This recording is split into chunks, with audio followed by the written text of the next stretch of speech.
All right, I think we're recording. Okay, Chris Kelly, hello. This is the one of the first, I think, video interviews that I've done for the Leggers newsletter. So we'll we'll both stumble our way through this, telegenic as we both are. So you are Chris Kelly. You run Nourish, Balance, Thrive. I thought we could just start very simply, and you could tell folks who you are and what it is you do with Nourish, Balance, Thrive. Sure. I'm a mountain biker, is the place to put it. I'm a computer programmer. I was working at a hedge fund until about 3 years ago, and I had a terrible time with my health. I had some chronic health issues, insomnia, fatigue, loss of libido, a lot of GI symptoms. And I went to the doctor, and the doctor said, here's some Viagra. And he said, go see a gastroenterologist, which I did. And the gastroenterologist was worse than useless. And I was lucky enough at that time, I just met the woman who is now my wife. And she had just finished a master's degree in food science. And she said, oh, you should probably do an elimination diet before you opt for steroid hormones and surgery. And I thought, that sounds like a good idea. Let's do the elimination diet. So I'd recently discovered the paleo diet, which I think most people will have heard of by now. And I actually did a stricter subset of the paleo diet called the autoimmune protocol. And it was tremendous. It was unbelievable. It wasn't just unbelievable in terms of the improvement of my symptoms. It was also unbelievable in terms of the improvement that I saw in my blood markers that I had been testing. So that whole epiphany started me wondering, am I the only one? Am I some curious special snowflake that only this happens to? Clearly the mountain biking, because I'd gotten very competitive at that time. So clearly the mountain biking, the amount of exercise I was doing was somehow involved. So I wondered, are there any other mountain bikers out there? Are there any other endurance athletes out there that are affected by this? And well, one thing led to another. I met a medical doctor who was also having a rough time of her job because she wasn't very happy. You know, for the medical doctor looking at the other side of the coin, you've only got 7 minutes to fix this person. Like, what are you going to do in 7 minutes for somebody? All you can do is write a prescription. So there's kind of two sides to the problem. And this was a woman that I'd been training with a lot, and we got together and we started a business, and we did some interviews like this. I went onto the Ben Greenfield podcast and talked about what happened to me, and we were kind of inundated with endurance athletes who had similar experiences. And we used the same dietary interventions that I used, and we used the same system of functional medicine testing that maybe we can get into later to uncover what might be going on inside of these athletes' bodies. And we found similar sorts of problems, and we used very similar approaches, mostly diet and lifestyle based, for fixing the problems that we found. And yeah, the rest is history. We've now been doing this for 3 years, coming up on 1,000 athletes, and I feel like we've gotten really, really good at it, and we're having an awful lot of fun. And so to take one step back, so when we talk about functional health, Right. What are we actually talking about? You know, what are the parameters of functional health versus more, I guess, allopathic would be the other end of the spectrum? I'm not really sure. Yeah, so I think there's a couple of different types of problem going on here. And the first might be related to reference ranges. And so, you know, everybody's done a blood test. And when the results come back, there's two numbers. There's a low end and there's a high end. And typically the report only indicates that there's a problem if you're high or low outside of the reference range. And there's a problem there in that the reference ranges are somewhat arbitrary. So the company that performs the tests, maybe it's LabCorp or Quest, they take a random cohort, say 5,000 people that have done that blood test, and then they just look at the Gaussian distribution. So everybody's seen one of those bell curves, and then they just put two bars, two standard deviations either side of the mean, and they say, okay, that's our reference range. And the problem with that is lots more sick people go to the doctor and have that blood test done than healthy people do. And that reference range is nothing to do with performance in terms of your running, right? Absolutely nothing to do with it. And so the doctor's only going to say something if you're outside of that reference range, but what is that reference range? It's a real problem. So that I think is one type of problem.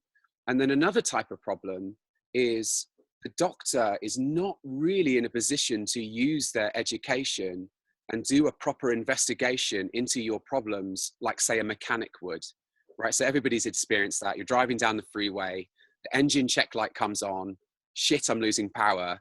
You pull over to the hard shoulder, you take your foot off the gas and the engine stalls and like, crap, now what?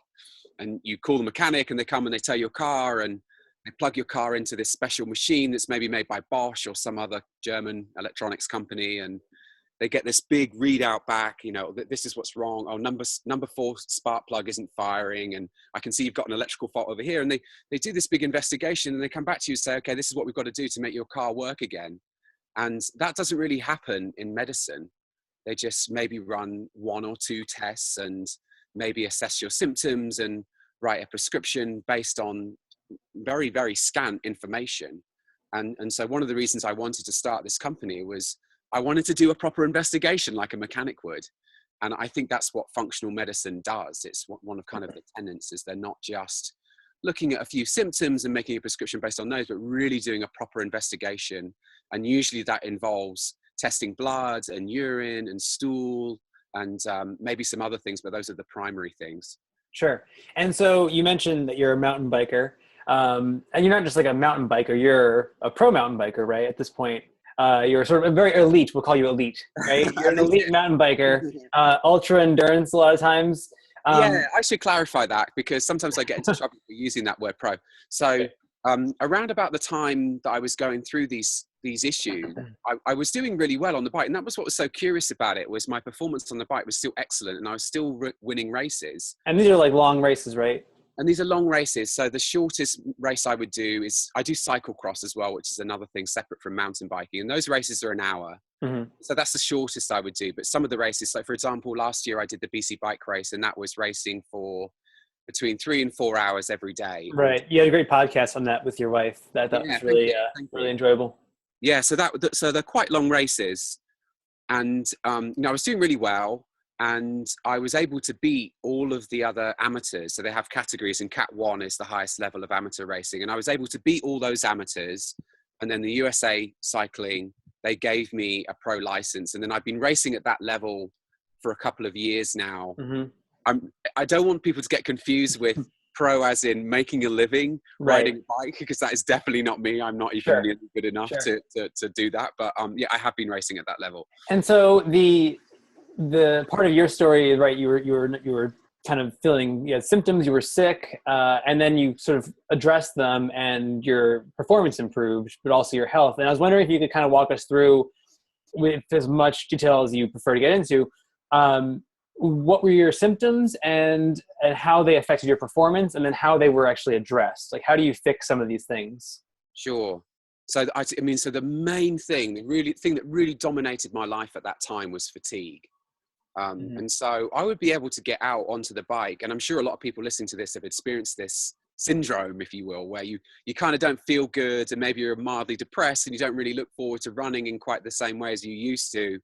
But you know, once you drag your ass out there and you've warmed up for 15, 20 minutes, and in my case, it was a whole hour before I really felt warmed up, that you're like, okay, yeah, I feel pretty good now. And really what you're doing is just bringing yourself back to a normal kind of baseline.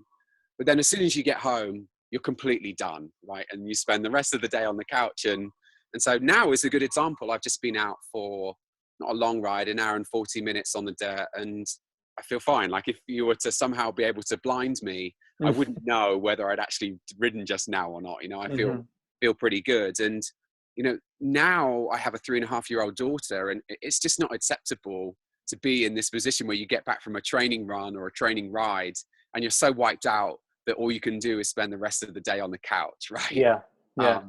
Really, really not acceptable. And then the thing that's so strange about this, I'm sure that people have experienced too, is that at night you have insomnia. So you're so tired during the day, but when it actually comes to nighttime, you're not able to sleep properly. And of course, that kind of reinforces the whole cycle, and the problem just continues and gets worse. And, you know, when I found a functional medicine practitioner who ran a whole bunch of tests on me, it suddenly, a lot of the symptoms that I was experiencing became quantified. They became obvious. They became black and white. So for example, I did a salivary hormone test that looks at a hormone called cortisol, which is perhaps the most important of hormones. It's the primary hormone of the stress response. And the interesting thing about that hormone is it follows a diurnal rhythm. So there's this initial rush of cortisol when you wake up first thing in the morning, it reaches a peak, and then it tends to, it tapers off for the rest of the day and then should be lowest last thing at night. And we know now, I say we, that I have colleagues, the medical doctor I mentioned earlier, and then also another medical doctor and a registered nurse I employ, my wife, we all work together. So we know now that circadian rhythm is one of the most important things for any human being if they're wishing to be optimal. And my circadian rhythm was just totally flipped, right? So when you look at the different levels of cortisol throughout the day, you see that I'm making a lot more cortisol at night than I was during the day. And so it was almost no wonder that I was feeling the way that I was, with these hormone levels being the way that they were. So that was kind of, a primary concern, was to restore my proper circadian rhythm. And Greg, I know that you know lots about how you do that. You get outside first thing in the morning and you get some bright light exposure, and then you avoid the light at night. And for me, it was the light at night that was causing... Looking at a computer screen or a cell phone Exactly, screen. yeah. So for a computer scientist, a computer programmer, we just can't tear ourselves away from the screen even late at night, and that affects the quality of our sleep ultimately. So circadian rhythm, I think that was a huge thing. But then also the gut, I mentioned I had a whole bunch of GI symptoms, and I never got fat, right? So I was always quite lean. And I remember once my coach tried to test my body fat using those skin fold calipers, and he was trained at doing that. I think he did a pretty good job. And basically it was unmeasurable. The skin fold was too thin for there to be a calculation to measure my body fat. So I was really lean, but still I had this huge basketball where my and it was really, really uncomfortable to touch. And it was obviously uncomfortable to live with, and a lot of bloating, a lot of farting. It was like not a good time for me at all, not very fun at all. Yeah. And the gastroenterologists, not only were they not interested in the food that I was eating, they never did any type of test that would identify the cause of this bloating. But what I did with the functional medicine practitioner was I did some stool testing, and that stool testing revealed a pinworm infection. And then also I did some urinary organic acids testing that revealed overgrowth of both bacteria and yeast. So my belly was just like this big fermenting pit of like stuff, like gas coming out of all ends. And all I really needed to do actually was go back to the doctor and say, hey, I've got this pinworm infection. The doctor said, oh, look at that. So you do. And they wrote me a prescription for an anti-worming tablet that works. And how did you get that, the pinworm thing especially? Who knows? So that's, it's kind of a mystery, and I've never really been able to solve. So, one thing that may play into this is we know that stress lowers immunity. So if you're putting yourself under chronic stress of any type, maybe it's something to do with your work, maybe it's relationship stress, maybe it's the stress of training, which I'm sure was the case for me, then I think that makes you more susceptible to infections that then become chronic. Right. But really, I'm speculating here. Who knows? I could have been walking around with a pinworm infection since I was a little kid. And it was only once I added the load of the mountain bike training that I really started to come undone. But yeah, super simple to fix. You just take one tablet and you're done. That's it. Yeah. And that's for the warming issue. So now you mentioned organic acids testing. And maybe this is where we can kind of get into a little more of the sort of nitty gritty of what you do with the testing that you run. Because I've done at this point probably maybe 3 rounds of testing, I think, something like that. And I have some urine in my freezer right now. That's I've always got fresh poop. Yeah, exactly. So I'm mailing some urine out this afternoon, and we'll be talking soon about my urine. But in the meantime, what is an organic acids test, and what does it tell us or tell you? Yeah, sure. So it's a urine test, as we mentioned. Super simple to do. You just collect a little sample of pee first thing in the morning, and then you freeze it, and you put it in a FedEx mailer, and you send it off to the lab. And the lab, they look for these small molecules in your urine called organic acids. And the simplest way I can think of to describe what these organic acids are or what they mean is they are like the metabolites. They are the ashes of biochemistry. So there's all these different biochemical processes that are going on inside of your body. And then those processes, they create what are almost like exhaust fumes, or ashes is another word you could to describe it. And by measuring the exhaust fumes, it tells you something about how the engine is running, right? So it's a bit like, to go back to my garage mechanic analogy, they put that sensor up the tailpipe in your car, and they're measuring the gases in the exhaust, and somehow they can tell you how rich or how well the engine is running based on that information. Well, the organic acids are very, very similar. And it's our understanding of biochemistry that enables us to make sense of what the amounts of these small molecules mean. So, for you as a runner, it's really important because I can tell you if you're deficient in some nutrient like a B vitamin or carnitine or CoQ10, which are things which are very important for generating energy. Or I can look at something called arabinitol, which is only made by yeast. So I can tell you whether you've got a yeast overgrowth based on the amounts of this arabinose that appears in your urine. So it's a huge test. It's got 75 different markers on it. Right. And it takes a little bit of, time and effort to learn what all the different markers mean. But, being a computer guy, I was instantly drawn to it. Like the first moment I saw that test, I'm like, shit, you've got to be kidding me. Like all this information about what's going on inside of my body, I really have to figure out how this stuff all works. And it's been a long process, but now it's amazing. You can, you don't have to just look at someone and listen to their symptoms, although that might be important. You can now actually look inside of that person's body and tell them exactly how well that they're working. Yeah. And so we're clear here. I mean, on the surface, if someone's not familiar with what we're talking about, if they're not in the kind of podcast listening realm, I think it can sound as if we're talking about like fine tuning these things that are optional, but really what we're talking about is where health and performance kind of coincide. Right. So for instance, like you mentioned carnitine, and with my layman's understanding of carnitine, that's kind of the transport system that allows fat to get into the mitochondria. Is that right? Yeah, that's exactly right. So it's how you sort of use fat for fuel, which is what endurance sport is. Even if you're having, maybe you're running hard or, there's gels involved, God forbid, these are important things for that. But why is that, say, carnitine or CoQ10, what do those have to do with health overall? Well, I mean, it's not just about performance, right? So right. The things that make cells work. So most of the time, I'm just standing here talking to you. Hopefully I'm burning mostly fat, right? I shouldn't be using glucose. So the harder you exercise or the harder you move, the more likely it is that you're going to switch over to using glucose rather than fat. And so just standing around like this, recording a podcast, doing anything, you should be burning fat. And so carnitine is an essential nutrient in that situation because, as you pointed out, the fatty acids, they turn up at the outside of a cell attached to a lipoprotein, and they then have to make their way into the cell, into the mitochondria. So the mitochondria are these little organelles that are like the powerhouse of the cell, right? That's where the energy is being produced. So the fats, they can't make their way in unassisted. They need this carnitine shuttle. And then once they enter the mitochondria, they can then be utilized as energy, turned into energy. And so if you don't have sufficient carnitine, you can't burn fat properly. And then you have to switch on to something perhaps less efficient like glucose metabolism. So yeah, super duper important for any runner out there that's looking to do long distances in a fasted state without bonking at mile 18 or whatever it is, right? You really do need carnitine. And it's just one example of the many things that we can find to be deficient on an organic acid. Sure.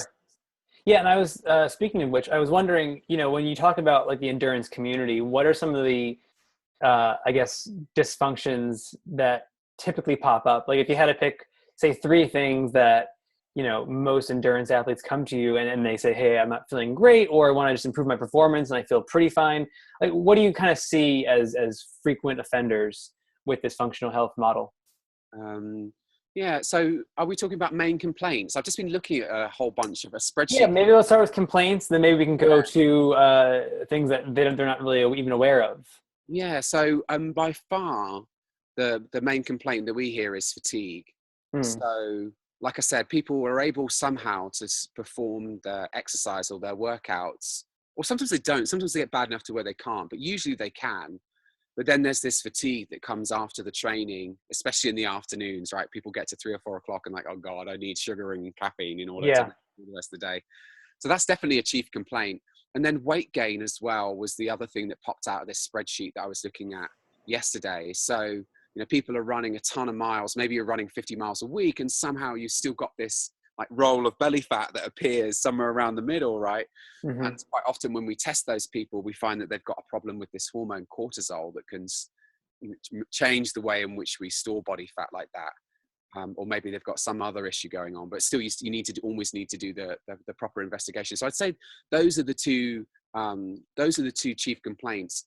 Are the people that we work with are kind of an unusual bunch in that, you know, they really love that, like they take their health almost as like a hobby, Mm-hmm. you know, and they spend a lot of time listening to podcasts, and they've usually made a great number of changes in their own life already, and they've enjoyed some improvement with that. So maybe they've removed some of the common food allergens from their diet, like gluten and dairy, and maybe they've removed all the added sugar, and maybe they've removed vegetable oils, and they're working on the circadian rhythm. So they've already done a lot of work themselves, and they're enjoying some benefits. They're not like the people that I see on the trail out here. I live kind of in the middle of nowhere now. And Yeah, I was going to say the background was beautiful there. You're NorCal, right? Yeah, exactly. I'm near Santa Cruz, Bonnie Doon, which is near Santa Cruz in. Oh yeah, sure. And so I don't see many guys out on the trails around here, but if you go over to the UC campus, which is not very far away, you see a lot more guys on bikes, and they're just a totally different breed of people. They haven't got any clue about what's going on inside of their bodies. They just totally take it for granted that their body just shows up and is ready to perform every day. Mm-hmm. And usually you see that they're cramming down a whole bunch of food. Like you probably see this on the running too, right? Like I can't go more than 20 minutes without shoving Cliff Bar down my face. And that for me is a sign of an unhealthy metabolism. And I know that when I was one of those guys that used to have to shove a Cliff Bar down my face every 40 minutes, my metabolism was not in a good place. And fixing that, I think, was one of the most important things that I did. Mm-hmm. And so we're talking about just a minute ago, you mentioned that the typical person you see has already made some changes to their health. Maybe they've gone paleo, or they've stopped looking at screens at night, whatever it might be. You know, what are some kind of, if someone is just wanting to kind of clean up in the broadest strokes possible, you mentioned before, like getting some morning sun exposure. What are some interventions that you typically recommend that people start with? Right. Yeah. So that's the thing that continually blows my mind about all this is there's really not that many things that you need to worry about in order to be healthy and perform at your best. So you mentioned the paleo diet. That's one. You eat a minimally processed diet that's free of added sugar, free of vegetable oils. You've got to figure out whether or not you're sensitive to gluten and dairy. Mm-hmm. Nearly everybody that we work with is, so they end up eliminating those things, at least in the short term whilst they're working on their gut. So that's the food part. And then sleep is obviously completely critical. I've never met anyone that can get away with doing a reasonable amount of training and with less than 8 hours of sleep every night. So I wouldn't want to, paint everybody with the same brush, but sure, that's been our experience, is 8 hours of sleep minimum. And so if you're not investing at least that amount of time every night to get in the sleep, you can't really expect much in terms of performance and the returns you get on your training. So there's diet and there's sleep. And then the stress part can be really important too. So again, I'm not sure that we see a group of people who are representative of the general population, but we've definitely seen a fair number of people who are unable to appropriately manage the stress in their life. And the thing that becomes obvious very quickly is that everybody has some degree of stress. I don't care if you're single, all the money in the world, no job to do, you're still going to find something to stress over, right? That's what humans do. They just invent stress when there is none. And so the only thing that you can really do is change the way that you respond to it. And so things like guided meditation can be really helpful for training you to be more mindful outside of the actual practice itself, and handle stress better. And then social isolation, which I think is a real problem. So humans are tribal people that are supposed to live together in groups. And I think that's happening less and less now. And people are starting to substitute electronic relationships for physical ones, right? You don't really talk to anyone anymore. You see them over the internet. And there's been a lot of research that has been done that's shown that that's not the same as the real thing. And there are actually changes in our immune system that happen when you don't connect with people in that same way. So there's three things. There's diet, we talked about rest, we talked about stress and social isolation and purpose. And then sunlight. That's why I'm out here right now Right. Yeah. I see that. in the sun, right? Yeah. And I've realized that it's just not good to spend all day indoors, sat down Yeah. at a computer. So being outdoors in the sunlight, super important for making this hormone, vitamin D. And then the movement part too, right? So, you know, as the runner, I'm sure you've got this thing dialed, but you know, humans are upright bipedal organisms that do really well when they move in that fashion. And when you don't move in that fashion, a la mountain biking, right? You're sat hunched over like this, spinning tiny little circles. Yeah. Yeah. Yeah. You know, we tend not to do as well. So that's really it. That's all the things that we work with. So, you know, when we work with someone, we get them on video conferencing software and we just do like a jamming session, you know, and it's like, okay, so are you doing this? Yeah, I'm doing that. Okay, well, are you doing this? And so we just prioritize for each person, you know, which of the things are you doing? Which of the things are you not doing? And then we form this little list of things that the person's going to do in the next 2 weeks. And then we meet again and, you know, their job is to get all these things done, but there's really not that many things you need to worry about. Yeah, and that's kind of encouraging too, because you know, on the one hand, I think you know we're talking about carnitine before, and and all these things, which are obviously very important if interventions. God, look at the background! I get distracted by how beautiful that is. Nice day here today. Unbelievable. So you can Yeah, see. no, it's great. You know, and these things sound very complicated, and often, you know, if you have, say, small intestinal bacterial overgrowth or some sort of, you know, candida or whatever, you're going to want to fix those things just for your overall health. But these other interventions are so simple. Like sleep is free, walking is free, right?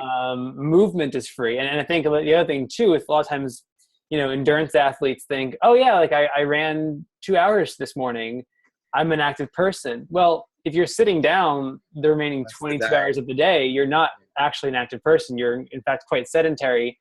And so finding, I think Tani, my coach, has mentioned this at various points on her podcast, Endurance Planet, where she calls them kind of movement snacks, which I love. Like, all right, so you're right now I'm standing at my little standing work desk in my apartment.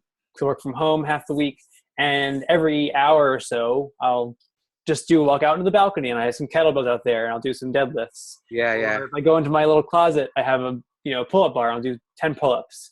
Right. Or, yeah. So working these things in and trying to challenge your body with other shapes, like whether it's yoga or Pilates or whatever it might be. But I think a crucial distinction to make is, and I'm curious what you think about this, it's not just looking at it as exercise or nothing. It's like your life should just involve movement. You know, Katie Bowman has a lot of good books on this topic, just about exposing your body to different load forces. So like walk on the grass, you know, and your foot will kind of move in different ways. So how do you address that as a mountain biker? What do you kind of work on?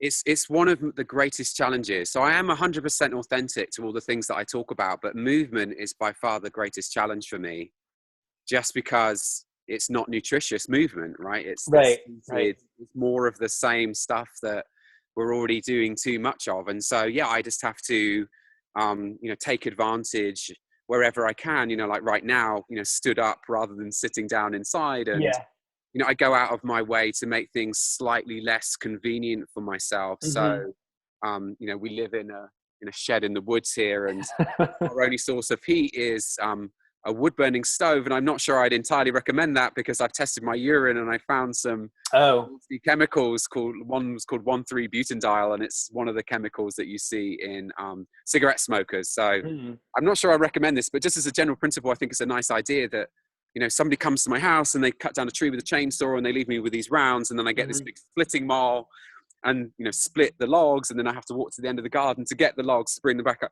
So apart from the fact that it's toxic, it's all to the good. And, you know, I think we've spent the last 50, 60, maybe 100 years of our lives trying to make them more convenient so that we have to move less. And perhaps we've overdone it, and we just need to undo some of that convenience and go back to the less convenient stuff. And by doing so, we'll work this nutritious movement into our lives and solve a problem without thinking about it. Yeah, I like that a lot. I think the idea of making things a little less convenient, or another way of saying it is a little less comfortable. You know, like we always have, you know, if it's too hot out, the AC comes on. If it's too cold out, we have the heat on. And, you know, oh, there's the elevator, I'll just take that. But maybe it's something small, just like, all right, you're going to get the groceries today, you know, walk there and carry them back. Right, You right. also Just mentioned park your sleep. car a little bit further away, right? Yeah, Rather than taking right. the parking spot that's right next to the store, like just Yeah. park a little further away. Yeah, and I think things like the Fitbit are kind of, on the one hand, a little silly, and I don't know. I see everyone with a little bracelet on, and I kind of laugh a little bit. But on the other hand, I think like your phone can also track your steps. Right. Like, and if that was the least everyone did, and they walked 15,000 steps on top of their training, that'd Yeah. probably be a really good start. And you mentioned sleep also. I'm curious because I have been trying to clean up my sleep big time the past year, and one thing that I noticed for me was temperature. So like I have a foam memory bed, and I like to have a comforter on, and I would often wake up in the middle of the night just like burning hot and like, tear the Yeah. sheets off and, Yeah. cursing, get in the shower at night, or something like that. So I did two things this year. I bought this thing called the chili pad, which kind of pumps cold water beneath the sheet. It's sort of like a little like a pad that you put underneath your fitted sheet, and that you can set a temperature to like say 55 degrees, and all night you have this cold water being pumped underneath you to kind of keep like this Ah, little that's great. bubble. And I can't tell you the difference that it's made in my sleep. And they got this silly little thing Oh called yeah, the Aura Ring. the Aura Ring, yeah, which I feel like a complete idiot. I mean, it looks ridiculous to wear that all Yeah. around all day. I go into meetings and like keep my hand in my pocket. Like, yeah, no, it's not a ring. But it tracks these very minute changes in your sleep, so it can kind of determine how much of the night you spend in deep sleep and REM sleep and light sleep, and how much of the night you spend Right. awake. And I'm still working on it. I'm still trying to like make sure that I'm creating a good bedtime routine. And there's still nights where I spend total like an hour awake. Right. 8 hours, an hour of that's fully awake still. So working on that, but I did notice a huge difference in the amount of deep sleep and REM sleep when I got the chili pad. They both shot up, considerably. Right. So I'm curious. So you live out in the woods. It seems like it's very quiet and dark at night. What's your approach to sleep and sleep hygiene? Oh yeah, it's great here. I mean, it's one of the best things about living here is there's only one Wi-Fi signal and it's mine, right? So Yeah, right. that's it. It's just like completely dead. And it gets really, really dark here at night. There's no street lamps. You don't need curtains, right? So once it's Mm-hmm. dark, Oh, it's really, really dark. that's so And nice. then, Northern California is great in that. I mean, here right now I'm in the sun and it's, I don't know, maybe 15 degrees centigrade, sort of approaching 70 degrees Fahrenheit. So it's a really nice temperature during the day. And then at night it gets really, really cold.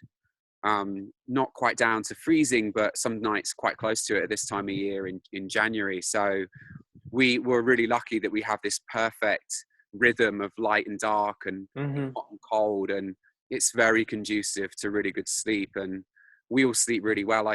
We all sleep in the same bed most of the night, with me, my wife, and my 3-year-old daughter, and we all sleep great. Yeah. I do the same things. I mean, so you can do this. I've heard Tony talk about this recently. It's not good enough just to fix yourself. You have to fix the other people that you live your life with, right? Mm. So, I'll take the mobile phone out of my wife's hand at 7 o'clock at night, or Mm-hmm. my daughter takes a nap during the day, but I make sure that the curtains are open when she's napping, so that we're not entrained. Because if I entrain my daughter's circadian rhythm such that she thinks it's the daytime when it's nighttime, she's going to keep me awake no matter Right. what, right? So it's Right. not just about you; it's about the other people that could possibly interfere with your sleep. Mm. But yeah, no, I just, that was one of the worst things. Like I'm sure people watching this have experienced insomnia, and it's really one of the most horrifying things you can ever go through. And my sleep was at one point so bad that I really stopped bothering going to bed, and I would just spend the night on the couch watching old reruns of the Tour de France. And now, I sleep at least 9 hours every night, and I don't wake up. I don't get up to pee. I don't do So anything. you're just I wake asleep. up and it's the morning, and it's like, yeah, Wow. I'm so So you, happy. you go to bed and then you wake up, and the next thing you know, it's morning. Yeah. That's incredible. Because even me, like I find I'll wake up like, maybe at like 3 in the morning for like 15 minutes and go to the bathroom and then go back to bed. And then the second half of the night's a little bit kind of on the spottier side. Right. So have you ever lived in a city? And how did you Yeah. deal with sleep when you were living in a city? Yeah, I admit it is harder. So we were living in Oakland before we moved down here into the woods, and I was right underneath the train, the BART train that runs on Yeah. elevated rails, and so obviously, as soon as it starts at 4 o'clock in the morning, you would hear it, Yeah. and it's definitely more challenging. But I don't know. It was okay. I don't feel like it's, you know, I wouldn't insist to any of our clients that they have to move into the woods in order to get good quality sleep. This becomes a little bit more challenging, I think. Yeah, I'm curious. You mentioned the air quality thing as far as having the wood burning oven. Do you have like an air filter in your house? No, so Yeah, it's like a a HEPA disaster. filter. I never planned it this way. You know, the house just doesn't have any forced air heating or anything like Hmm. that. And I just happen to we do this, we look at non-metal environmental pollutants in urine. Yeah. And so I think this has been really, really helpful for our clients. So, you know, most people know that a lot of chemicals have been introduced into our environment, but it remains this sort of nebulous concept where you don't really know whether you're affected by it or not. And so we run this urinary screen on all of our athletes, and it's really common for athletes in particular. You know, if you're a road runner or if you're riding your bike on the road, you're huffing down a lot of exhaust fumes, and these pollutants, they can interfere with mitochondrial function, and some of them are carcinogens, so they increase your risk of cancer. So really, really not good news. And I just happened to do one of those tests in the summer. It's absolutely perfect, right? Like there's literally nothing, as you would expect, somebody drinking in the woods, drinking well water. Yeah. And then I run it again in the winter, and yeah, I look like a cigarette smoker. So Interesting. I need to do something about that. But Yeah. I think that, you know, the key to success though is having that data. You know, like I never would have known. Like, you know, 15 years later, maybe you develop a lung cancer. You could have known about that problem 15 years ago and done something about it, which I will do. Yeah. I mean,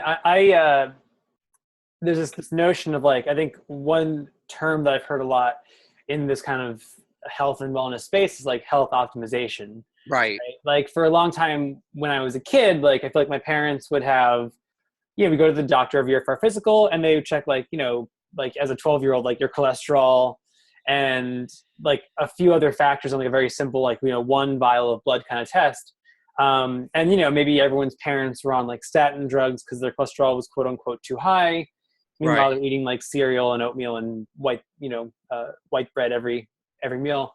But it does seem like we're at this point now where we can measure so many variables, and without it even being overwhelming, right? You send in a thing of urine and talk to someone like you, and really can kind of hone in on it. So it does seem like we are in a shifting space right now where the conversation is not just about like, well, you're healthy enough, Right. but it's really trying to optimize these things, to live longer and to be able to do what you want to do Right. more effectively, it seems like. Yeah, absolutely. It's really up to you to do what you need to do right now to avoid a problem in the future. Yeah. And, you know, I'm just thinking about one of the clients I've been working with recently is a plumber, and he understands that most of his clients, most of his customers, if only they had called him, you know, 3 years ago, he could have done Right. something that would Right. prevent the emergency situation that he inevitably faces whenever he goes to somebody's house. And it's the same is true with your health, right? Mm. So for this particular plumber, he recently saw a complete reversal of what any doctor would diagnose as diabetes just by donating blood. That's all he did. So Hmm. he was becoming iron overloaded, which is causal in diabetes. And so I think it's really important, especially for men and postmenopausal women, to be looking at their iron levels in their blood and then Hmm. potentially donating blood as a therapeutic intervention, as well as something that's obviously altruistic for you to do. You're saving lives by donating blood. But it's just kind of one example of, you know, taking action now while it's still not really a problem versus waiting a long time until you get diagnosed with some terrible disease. It's much, much easier to fix the problem sooner. The problem, I think, with insurance is the insurance companies don't really have a vested interest in your long-term health. So, you know, I've heard people talk about this recently that, so for example, I watched this movie called The Widowmaker, and they're talking about the coronary artery calcium score, which is this very inexpensive CT scan that anybody can get done and have a very good idea of the cardiovascular disease process that's going on inside of their body. You know, it's not a proxy marker like cholesterol might be. It's, you know, really looking at the disease.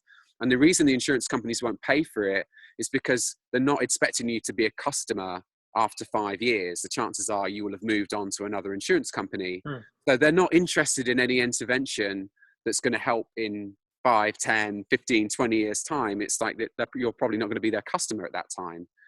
So it's really up to you to step up, pony up the cash, pay the $200, get the scan done, get the blood test done. Like, nobody cares about this problem more than you do. It's really up to you. Yeah, and there is this kind of nice thing happening now where it seems like a lot of health conversations are starting with people taking their health into their own hands a little more. Like, Right. instead of just, sorry, well, I have a physical once a year and because my insurance will allow for it. They're listening to these podcasts like yours, which is a great one, like your wife's podcast, Paleo Baby, and like Ben Greenfield and Endurance Planet and on and on and on. Abel James or whoever else you like to listen to. But it's a pretty interesting time, and I'll be curious to see if that, beyond just influencing the listeners, this kind of thing, if that, makes its way to a larger audience. Because like you say, a lot of these interventions don't even necessarily have to be that fancy. Like, it's just like cleaning up your health and your diet and your sleep, and you're probably like 3/4 of the way there on a lot of things. Right. Yeah, it's so true. There's so many things. We've got this big deck of cards, and each card has got like a little hack written on it, and yeah, they're all so beautiful. I love them all. Like, so for example, somebody said to me yesterday, what have you got to increase testosterone?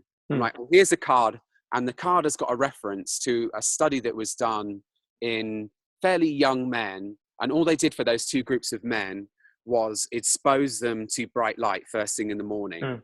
And then each man served as his own control. So they crossed them over, and they showed that the bright light exposure first thing in the morning, it increased luteinizing hormone and improved body composition. So it's like, okay, what do you want to take to increase testosterone? Well, how about you just grab your cup of tea first thing in the morning, pull on some warm boots and a jacket, and just drink that outside first thing in the morning. Yeah. And maybe not super duper sunny like it is here right now, but it's still so much brighter than it is indoors. And you don't notice it because your eyes adjust quite quickly, but you are getting a massive dose of light first thing in the morning.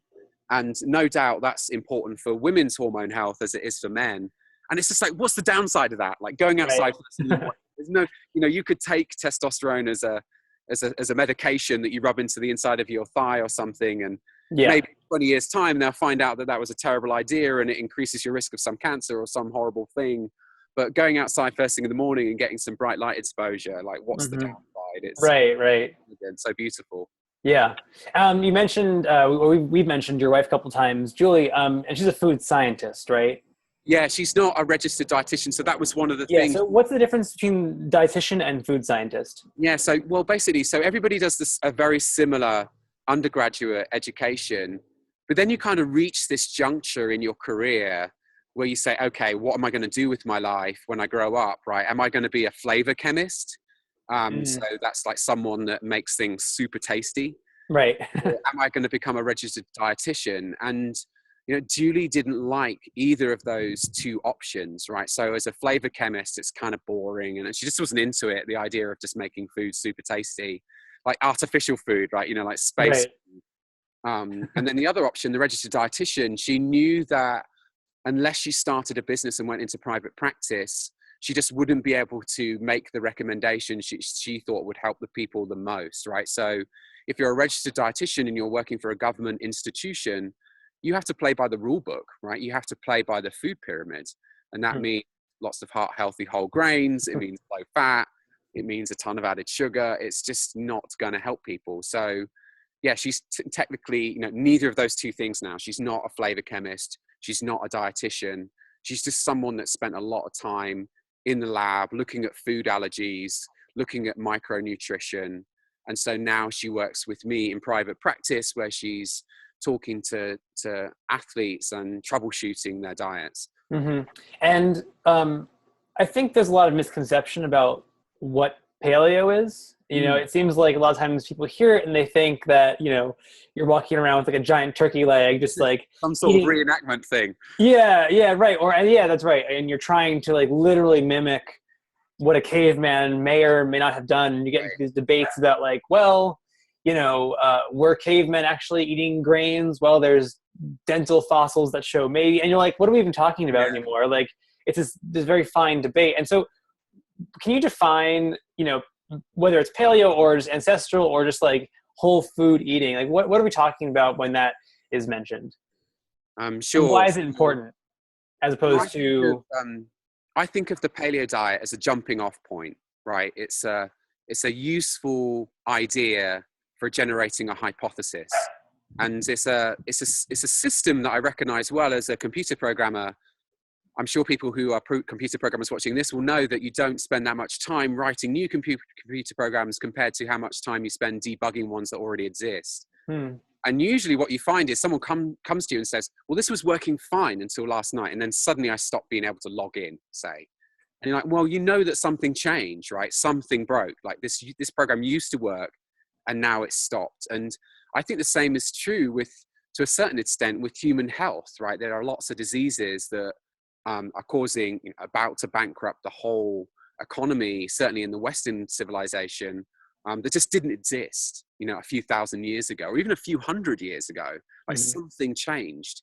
So I think it's very instructive to look, okay, so what changed? And, when you look at the things that have changed, there are the Neolithic agriculture, right? We started growing grains and we made electricity. Suddenly you could have light at night.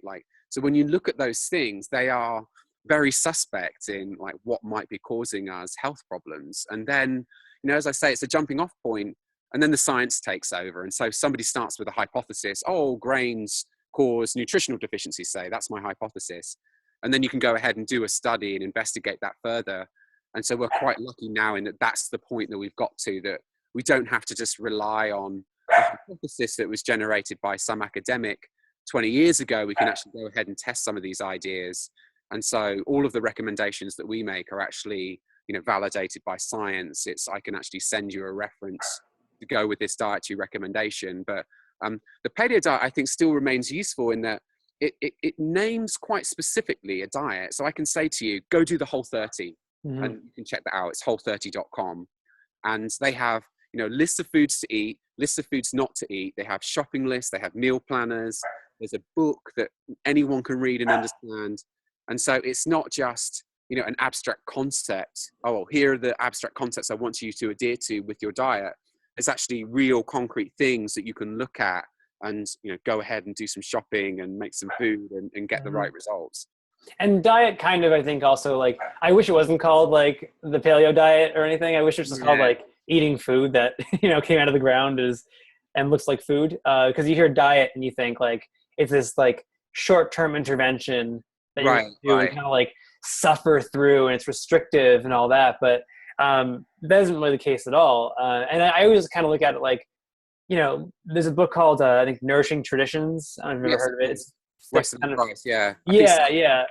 And it's got some great stuff in it, and talks a lot about like if you're going to have legumes, like properly soaking and sprouting them, and the same for grains. Like I'm assuming like the hummus you'd eat in the Middle East is actually like traditionally prepared or fermented foods and that kind of thing. But my take is kind of like, all right, let's say you can soak and sprout your own quinoa and like get rid of like phytic acid and make it more nutrient dense and more bioavailable.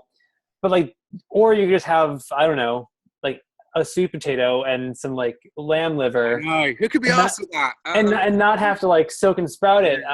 Do you guys encounter like a lot of vegan or vegetarian athletes, and how do you kind of work with that?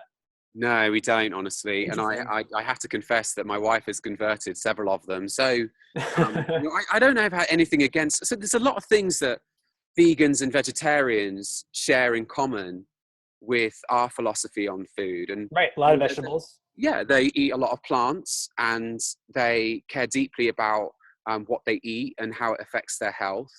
And they're invested in their food. They're not just buying any crap from the local 7-Eleven or whatever and just eating that. So there are some overlaps, but we're testing for nutritional deficiencies, and you just know that you're going to find them in vegetarians, because there are no really good sources of essential fats, for example. So DHA being one of them, really only found in marine sources, so fatty cold water fish like salmon. And then there's B12, right? This essential nutrient B12 that really doesn't show up in plants at all. You have to eat meat in order to get that. So I don't know. You could argue that maybe vegetarian or vegan works, but our goal is the pursuit of performance and optimal. Mm.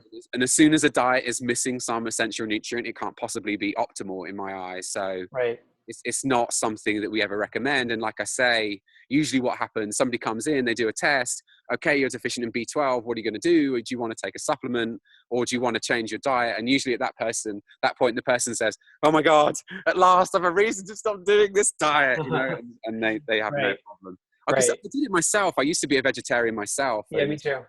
And it took me about 35 seconds to get over it. Mhm. Oh, I could never eat a steak. And then on the third mouthful, is there any more? Yeah. You get Yeah. over it very quickly. Well, it's weird. I don't know how certain things. I guess it's sort of like the sort of mainstream like wisdom, right? Like, you're raised with the food pyramid. When I was a kid, it was the actual food pyramid, and it was like 12 to whatever servings of like grain or bread or pasta a day was kind of like the foundation of Right. like a healthy diet.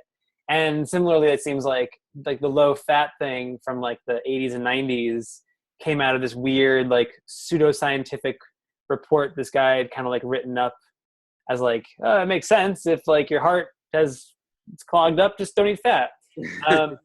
And similarly, I think with a vegetarian diet, like, we look at these kind of binary things of like, well, you heard somewhere that like red meat wasn't good for you, so you just cut it out. And when in reality, like, I think paleo is similar to what you're talking about with vegetarian, where it is this like heightened consciousness of what you're actually eating. So it's not just like, go eat meat because meat is good. It's Right. like going to these kind of small, sustainable, farms, maybe at the farmer's market, where you can get like local grass-fed beef or like sustainably caught wild fish, as opposed to just like paleo equals just like guzzling down like Right. industrially processed sausage. Uh, Right. Yeah, but I think the ancestral health lens is so powerful in helping us think critically. So I mean, if that's the question, should I eat meat or not? Well, think about it from an evolutionary perspective. Like, it took us 2 million years to evolve to the point where we're at now. Would your ancestors have eaten meat given the chance? Yes, of course they would. Absolutely. right, right, And you can use this in other perspectives as well. So people talk about good and bad cholesterol. Maybe HDL is good and LDL is bad. Does it make sense that all of a sudden in 1992, your liver started making this thing, LDL cholesterol, that was going to give you a heart attack? No, it's completely bonkers. Like, how can that possibly make sense? Like, obviously the liver has been making this lipoprotein for millions of years, perhaps. It just doesn't make sense that suddenly it should be declared bad by some cardiologist. It just doesn't make sense. So right. yeah, when you use this ancestral health lens, it helps you think critically and solve some of these problems, I think. And you mentioned LDL, and one thing that I was reading about in the past year or two is this idea of like there's LDL particle sizes. Like, so some LDL functions more like HDL in terms of its like higher density and bigger, I guess, chunks, and then LDL B, is it, or it's like, what is it, LDL B and LDL C? What are the two Yeah, kind of there's all these. sub markers and like? But to your point, it doesn't have to be that complicated, right? It's like if you're Right. eating the right way. So I'm curious, what are some just to kind of shift away a little bit? We've mentioned, I guess, some little hacks and things. Are there any? Do you track anything? Do you do any like quantified self stuff like heart rate variability, or do you test your blood sugar in the morning? What kind of things do you track on your own self on Yeah, a it's a smaller good level? question. It's a good question. I think a lot of people listening to this will have already discovered this for themselves, in that, in the beginning, it can be really useful to test, and then you kind of get a feel for the way that things are. And then it stops being so instructive. So a really good example that runners will know is the heart rate monitor, right? When you first wear one, you're like, holy shit, my heart rate's 100. I thought this was jogging pace. Yeah. And then you figure that out. And then a few months later, you can tell, I could ask you, what's your heart rate right now? And you could probably tell me within a few beats, even though you haven't looked at the heart rate monitor, right? So there's some of that in all of this testing. You don't have to keep testing over and over and over and over again to get the same answer. But yeah, I do still track heart rate variability. And one of the reasons I do that, my coach is Mike T. Nelson, who's been on my podcast a few times. And he likes to have that data because it enables him. He can't lay his hands on me or his eyeballs on me. And so he doesn't really know what I'm doing.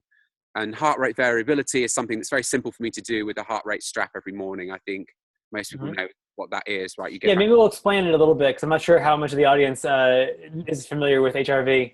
Yeah, Should be, I but guess they're it's not totally common knowledge. So it's the same heart rate strap that you wear when you're running, but it's not looking at the absolute heart rate.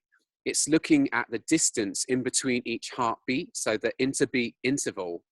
And it turns out, and there's tons and tons of science that's been done that shows this, is that the healthier your autonomic nervous system, the readier you are to train, the greater the variability between the heartbeats.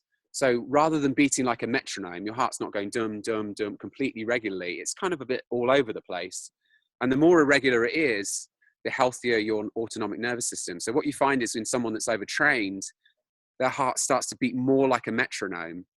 And that can be a leading indicator that you're overtraining or something else is wrong. It's slightly annoying heart rate variability in that it's non-specific. Mhm. If I were to sleep deprive you or make you drink a bottle of wine the night before, heaven forbid, you would notice a decrease in your heart rate variability the next day. And you wouldn't know whether it was the bottle of wine or whether you just ran too much the day before, right? It's non-specific. But in a way, it doesn't matter, right? Yeah, all things being If you're exactly. So prepared or all not. things being, yeah, so all things being equal, it's probably your training that's varying from day to day. And so you can look at that number and say, okay, clearly I'm a little bit overtrained. Today is a good day for me to just take a walk or do some Mhm. yoga or maybe nothing at all. And so that you can, guide the training process. And so I think it's quite helpful. And it's very helpful. If you work with a coach remotely, it's very helpful. So I still do that. I do still check my blood sugar in the morning occasionally. I And think you're fully keto at this point, ketogenic, or no, no? You've no. moved away from that. So you know, I ate. So for people listening, a high fat ketogenic diet is one that's nearly absent of carbohydrates, right? Like So 20 grams a day or something. exactly, and so I'm measuring blood ketones. I'm running on fat and ketones primarily, and that worked really well for me for a couple of years. And I just got to the point where I thought, is this the optimal way for humans to live? Probably not, right? To go back to that ancestral health lens that we talked about earlier, Hmm. if you'd have discovered a tree full of apples, would you have eaten the apples? Of course you would. Right, You right. eat anything that you got your hands on. So, I started to think, is this the optimal way for people to live? And so I think the answer is no. I think it's still a good idea to periodically be in ketosis. Hmm. And runners, that's going to happen more often than you think. If you skip breakfast and go for a run, you're almost certainly making some ketones. Hmm. So it's probably easier for athletes to achieve than most people. But, I'm eating a mixed diet, a paleo type diet. It's fairly low carbohydrate, about 100, 150 grams of carbs per day. And that seems to be working really well for me at the moment. And That's I'm just quite going a to keep shift, testing actually. stuff. Wow. And if it stops working, I'll just make another change. Yeah, sure. That's actually really surprising. Because I remember hearing your podcast a lot, and to go from ketosis to like 100 and 150 plus, in that ballpark, that's a significant amount. And we're not Yeah. talking about. I think we should also clarify, like, carbs are good. You need, some, and certainly if you're training at a high enough level, they're going to improve your health and performance, and probably have a whole host of like hormonal benefits as well. But there is a point at which that becomes too much, right? Like I heard something recently, and they're talking about. I think it was on Rhonda Patrick's show. And Uh-huh. she was talking about like with protein. I think it was with Peter Attia. With protein, you want to have as much as you can, or as much as you need Right. before going over. And with carbohydrate, you want to have as little as you can before you Right. go too low. And Right. the protein thing being more about like mTOR and its relation to cancer and all that. And then I guess carbohydrate being more about like your blood sugar and how often you spike it. And I heard someone mention once that like you basically age as fast as you spike your blood sugar, or as often as you spike your blood sugar. So could you maybe talk a little bit about like blood sugar, like why it's fasted blood sugar, and why it's a good metric to be at least a little bit aware of, and how you respond to carbohydrate, because more isn't necessarily better. Right. Yeah, of course. So, I mean, insulin resistance and type 2 diabetes is an epidemic that has the potential to bring down all of the economy, let alone the healthcare system. Hmm. And it seems like added sugar in particular is a driver of this problem, but it's such a complicated situation. I almost don't want to get into it. Sure. But Maybe we'll keep broadly about it, like what but as far as blood broadly, I sugar. think it is a good idea. Just tell me what to do would be check your blood sugar periodically. You can go to Walgreens, you can go onto $10. Amazon.com, pick up one of those finger stick meters for $10, get some Mm-hmm. test strips, and test your blood sugar first thing in the morning. Really, you should be seeing a number that's 90 milligrams per deciliter or less. Like ideally, it'd be 85 or less. And I think that most people are not achieving that. And there's some degree of insulin resistance, and who knows what might be causing that. Like I said, it gets complicated really quickly, but carbohydrate restriction can be very useful for managing the problem in the short term. So my best analogy is, you spend the day on the deep beach and you get sunburn. What do you do the next day? You stay out the sun, right? That should be really, really obvious. But for some reason, it's not obvious to some of the primary care doctors who are doing diabetes care. The standard recommendations are to continue eating some ludicrous amount of carbohydrate, even though that the person is not handling that carbohydrate well. So carbohydrate restriction can be really helpful. If you're seeing crazy numbers, you check your blood sugar tomorrow morning and you see 120 milligrams per deciliter, the first thing you should do is stop eating carbohydrate. Just completely stop. So 20 grams a day. And then you do an investigation. Maybe you've got iron overload. Maybe you've got some sort of bacterial yeast overgrowth. Maybe your circadian rhythm is fucked. Like, it could be really just about anything. But the first thing you need to do is stop eating carbohydrates. And then the fasting in number is really interesting, but then also postprandials, right? So people like Peter Attia is a good example of someone that really doesn't want your blood sugar to spike too much above that fasting value. So even postprandial? Yeah, so the postprandial, you really don't want it going much over, like 110, 120. Wow, After 120, you start to see some, so sugar is sticky, right? It sticks to things, it glycates things, it glycates proteins, it stops them from working as well. So you really don't want a ton of sugar floating around in your blood every time you eat. So ideally, that number is going to stay less than 110 or something like that. And again, this is like something you can stick your own finger and test this for yourself and figure out what's going on. The real solution to this, though, the thing that I think is critical to understand when managing your blood sugar is that the main sink for glucose is your muscle. And the glucose into muscle happens independently of any hormones, including insulin, when there is the demand.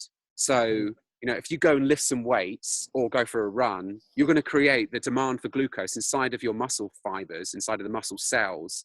And then the glucose that you eat afterwards is just going to go right into those cells without there being any hormonal intervention. And knowing that, I think, is critical, because it then enables you, like, okay, so if I'm going to eat a bunch of carbs, it's probably better that I eat those after I've done some exercise. And then I don't need to worry about insulin or any of these other hormones that might be regulating my blood glucose. So yeah, it really comes back to the movement piece, right? Like, move your body and you'll be fine. That's fascinating. And I think, to tie it all in, we're talking about HRV and we're talking about, how everyone's individual body responds to XYZ number of carbohydrate. And I think what's really cool about this is that, like, it's really easy to do, right? Check these kinds of markers. Like, you get up in the morning, your HRV, say it's normally like 90, or if you're Ben Greenfield, 150. Yeah, I know. Out of 100, yeah. And you wake up in the morning and it's like 70, or it's 20 beats lower than normal. Like, that means, hey, like, guess what? Today you're going to relax. Or like, I train with the MAF method, MAF. Yeah, same here.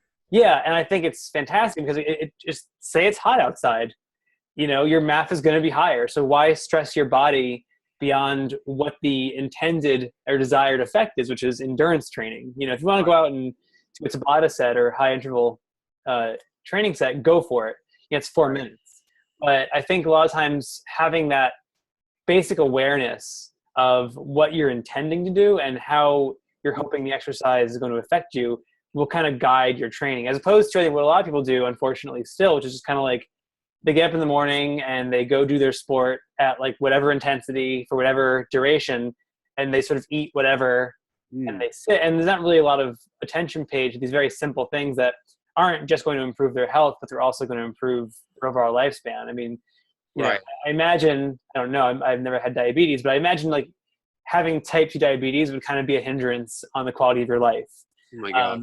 You don't really want that. And so if you can avoid it, And one thing with the blood sugar thing that I found really interesting recently is in cleaning up my sleep on nights where with my little silly ring, my recovery score is pretty high, my blood sugar is correspondingly low. Right. You Right. know, like the other day I slept phenomenally well. I had the chili pad going and my giant eye mask on, and I slept beautifully, and it was 80 was my blood sugar in the morning. Right. And then like last night I had this period where I kind of woke up in the middle of the night for a minute and was fiddling with the AC for a second and kind of had like an hour of being awake in the middle of the night. And today my blood sugar was 94.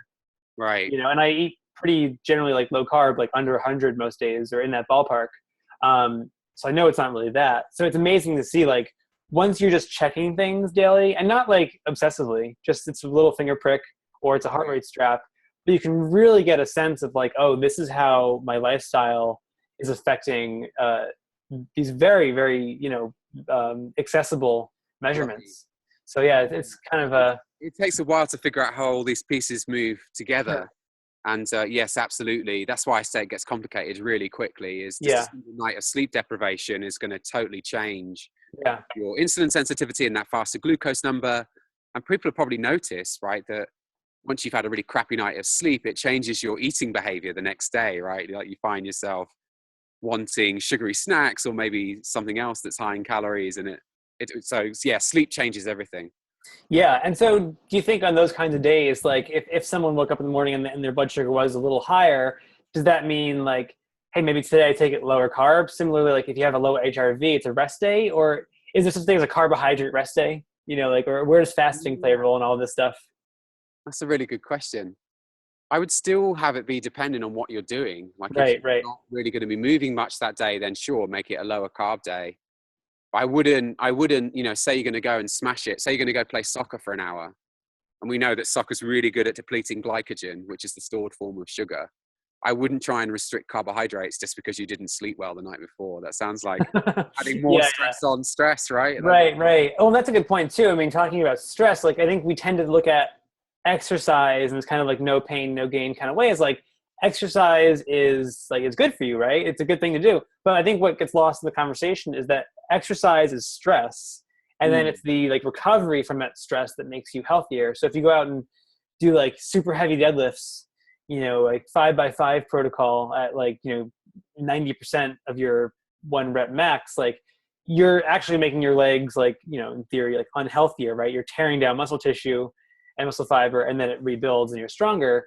And like a 2-hour, or say in your case, like a 5-hour bike ride up in the trails, like you come back from that like less healthy than when you left within that rest period. So I think like this idea of like, to tie it into what you do at Nourish, Balance, Thrive, we're talking about these things because all of these illnesses or dysfunctions or, things that are outside the normal range, those are stressors in the body, right? So if you have like candida or like H. pylori, that is a stress, right, on the body in some capacity. So if you're talking about like your baseline functionality is stressed, right, with these measurements that you can take, and then you're going out and trying to train on top of that, it seems like at a certain point, to your plumber analogy, at a certain point, like things are going to be fine until something happens. Right.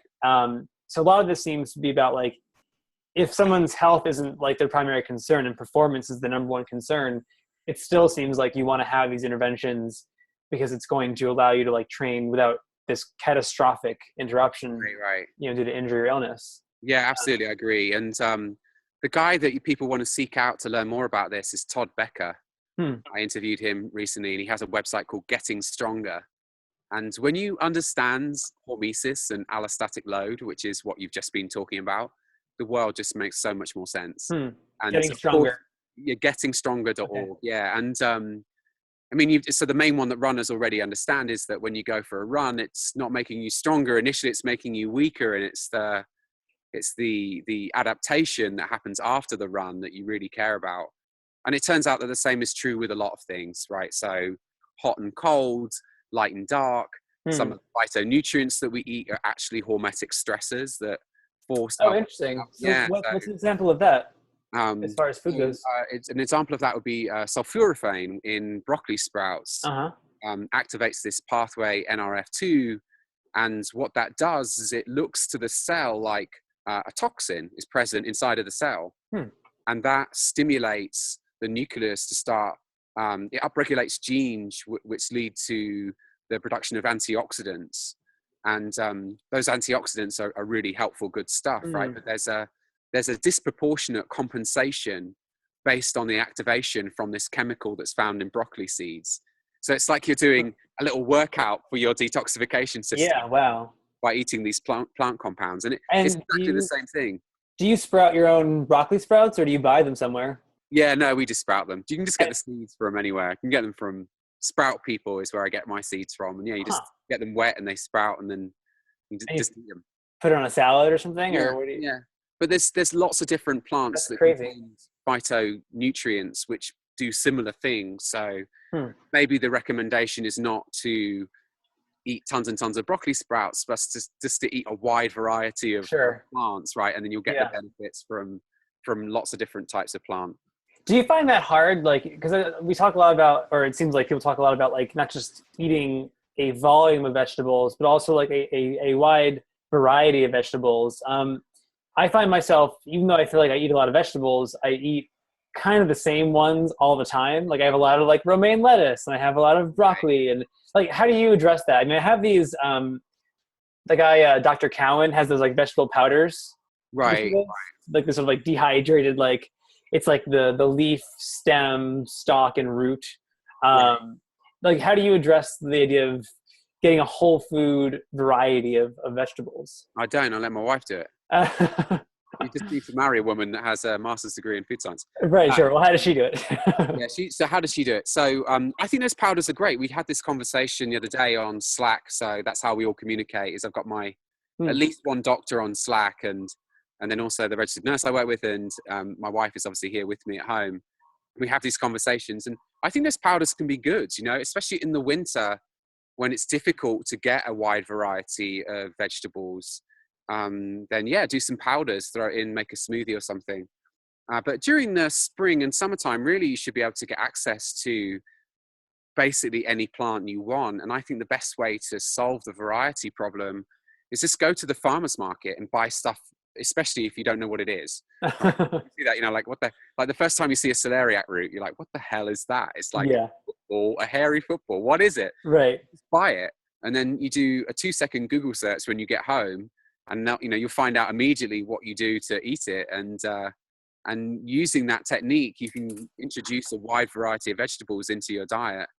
And I think that's the optimal strategy for having a healthy gut microbiome. You know, we said that many of the problems that we see in our clinic are related to poor gut health, and that might be related to a lack of diversity in the microbes that live in the gut.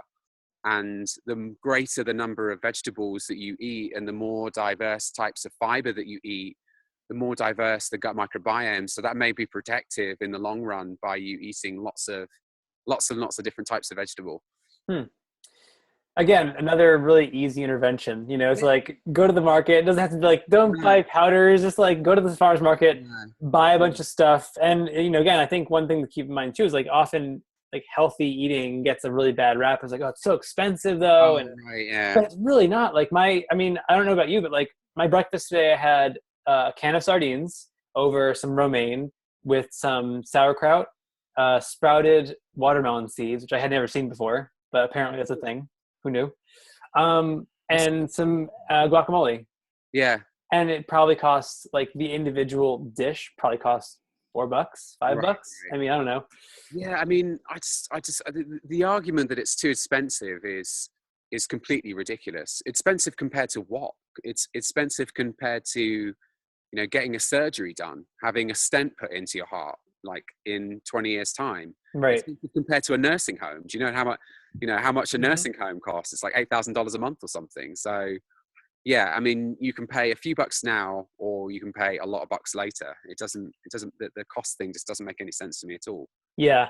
Well, that's probably a great place to wrap it up. I could probably talk to you about this stuff all day. Yeah, I love it. You can probably tell that I do. I've really found, you know, one of the things that's been the best about this business is I've really found my passion. You know, before I was a computer programmer stuck in a back office, and, you know, it wasn't terrible. Worse things have happened to a human being, but now that I've busted out of that back office and and I'm running my own business, I've truly found my passion, and that may be important for health too. So yeah, Well, yeah.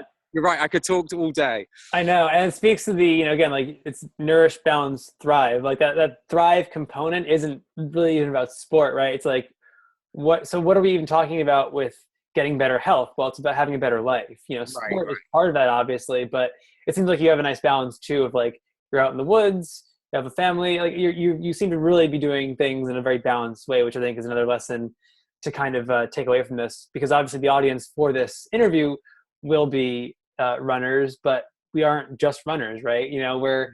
I think we have to take some of these things a little less seriously and then other things a little more seriously. Maybe sport has to take a back seat for your health once in a while, and vice versa. If you have a race coming up, really go for it. And if that depletes the tank a bit, fine.